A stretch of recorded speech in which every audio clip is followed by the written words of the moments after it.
Lorsque vous travaillez avec Excel, vous pouvez avoir la désagréable surprise d'avoir parfois des messages d'erreur sur des calculs.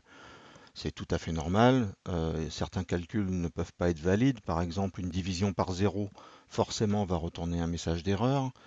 La fonction VLOOKUP, que je détaillerai dans un autre tuto, fait des recherches dans un tableau. Si elle ne trouve rien, bah, elle dit j'ai rien trouvé. Donc on peut avoir des messages d'erreur et c'est tout à fait normal. Par contre, à l'affichage sur votre écran, c'est pas toujours très sympa. Donc je vais vous montrer ici quelques petits exemples, enfin 4 exemples en fait, avec 2 erreurs, et sur la façon dont moi je les gère. Alors, le premier exemple, je vais remettre un petit peu de couleur. J'ai le chiffre 22, j'ai le chiffre 7, j'ai une formule qui va me dire je divise le 22 par le 7. Donc ici, vous avez l'affichage de la formule sans le résultat. Alors comment j'ai fait ça? Une petite astuce, je rajoute un petit apostrophe devant. Ça permet de ne pas exécuter ce qu'il y a derrière et de le prendre comme du texte. Bon, ça c'est une aparté. Donc ici, on a la même chose sans l'apostrophe et on a le résultat. 22 divisé par 7, ça fait 3,14 quelque chose. Donc là, jusque-là, tout va bien. Maintenant, un autre calcul. Je reprends mon 22, mais je veux le diviser par 0. Une division par 0, on sait très bien que ce n'est pas possible. Donc là, ma formule me sort ce petit message d'injure qui me dit la division par 0, c'est pas possible. Donc là, on retrouve bien, je divise B4 par C4. Donc là, j'ai un message d'erreur qui va faire tâche dans mon tableau. C'est tout à fait possible hein, d'avoir des messages comme ça à partir de tout dépend de notre source, de ce qu'on fait comme calcul. Ça peut être tout à fait normal qu'on ait des erreurs dans le tableau. Sauf que bah, esthétiquement, c'est pas terrible. Un autre type de formule qu'on peut avoir, donc, je parlais de VLOOKUP tout à l'heure. Donc là, je vais chercher Bruno.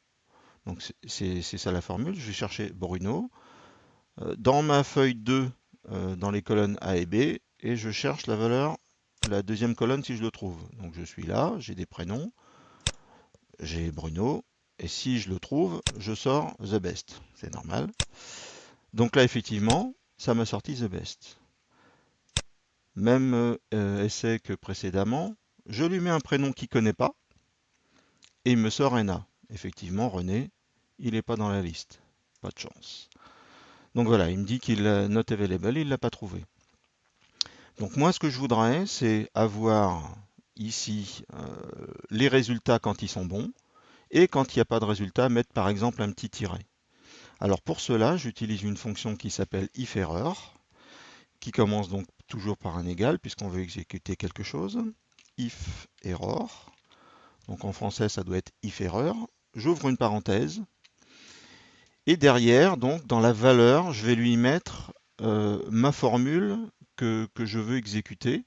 Donc là, par exemple, c'est ma division. Donc B3 divisé par C3. Donc B3 divisé par C3. Et un séparateur. Et donc si ma formule retourne une erreur, je veux que ça m'affiche un petit tiret. Donc ce que je veux que ça m'affiche, je le mets entre guillemets. Donc je fais guillemets, tiret, guillemets. Et je ferme ma parenthèse. Donc là, on a la formule complète qui commence par if_error. La formule à exécuter. Si la formule sort une erreur, ça m'affiche ça. Si la formule ne sort pas d'erreur, on a le résultat de la formule, c'est-à-dire 3,14. Donc là, si je fais entrer, j'ai 3,14. Si je descends cette petite formule à l'étage du dessous, et vous voyez, ça m'a mis un tiret. Parce que B4 divisé par C4, ça me sort une erreur. Donc plutôt que d'avoir une erreur, j'ai mis un tiret. J'aurais pu mettre 0, j'aurais pu mettre ce que je veux. Je peux mettre ici, ceci est une erreur. Voilà. Et voilà, ça me sort ceci est une erreur. Bon, moi je mets souvent un petit tiret, comme ça on sait que on a exécuté une formule, que le résultat n'est pas probant, mais on n'a pas une case vide. Parfois il y en a qui mettent des blancs, moi je préfère mettre un tiret. Alors comme précédemment, on va appliquer la gestion d'erreur sur un VLOOKUP. Au passage, vous auriez peut-être remarqué que j'ai changé ici les valeurs. Je m'étais un petit peu trompé dans mes copier-coller, mais c'est pas grave. Donc, ici, nous allons gérer l'erreur de cette formule. Donc, je me la copie déjà par un CTRL-C pour éviter d'avoir à tout retaper. Et je commence par un égal, if error. Donc, si ma formule que je viens de copier, donc je la colle CTRL-V, génère une erreur, point virgule, qu'est-ce que je fais? Je veux un petit tiret, donc le tiret, je le mets entre deux guillemets. Donc guillemets, tiret, guillemets, et je ferme la parenthèse. Là, comme il n'y a pas eu d'erreur, la formule m'a retourné le bon résultat.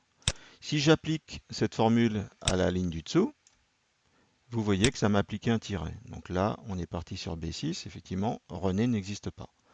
Donc moi, personnellement, dans un tableau, je préfère voir ce genre de choses que ce genre de choses, car en fait, le visuel est pollué par tous ces messages d'erreur qui sont généralement normaux, hein, mais c'est toujours intéressant de savoir les gérer et de les enlever. Alors, pour récapituler, dans un tableau Excel, nous avons des formules, nous avons des fonctions, nous avons des calculs. Pour rester simple, je vais appeler tout ça une formule. Quand une formule s'exécute, on peut avoir deux sorties différentes. Soit on a un résultat qui est valide, donc il n'y a pas de division par zéro, on a un chiffre qui va bien, on a trouvé le résultat d'un VLOOKUP, on a vraiment un résultat valide. Soit on a une erreur que le système nous affiche, c'est généralement un dièse et un petit message d'erreur derrière, mais ça nous pollue pas mal l'affichage. Donc moi, ce que je préfère, c'est je vais utiliser la fonction ifError pour générer une sortie différente du message d'erreur. C'est-à-dire j'aurai droit à deux sorties. J'aurai soit un résultat valide, soit mon message d'erreur à moi. Et ça s'articule comme cela. On écrit d'abord ifError. Ensuite, nous avons la formule, un petit séparateur point virgule, et entre guillemets, on met notre message d'erreur. Comme précédemment, par exemple, je mettais un tiret. On ferme la parenthèse.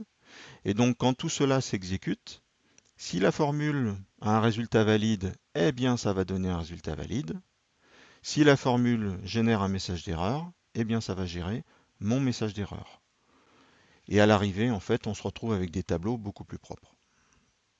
N'hésitez pas à partager cette vidéo et à m'envoyer vos feedbacks à l'adresse indiquée en bas de cet écran. Merci.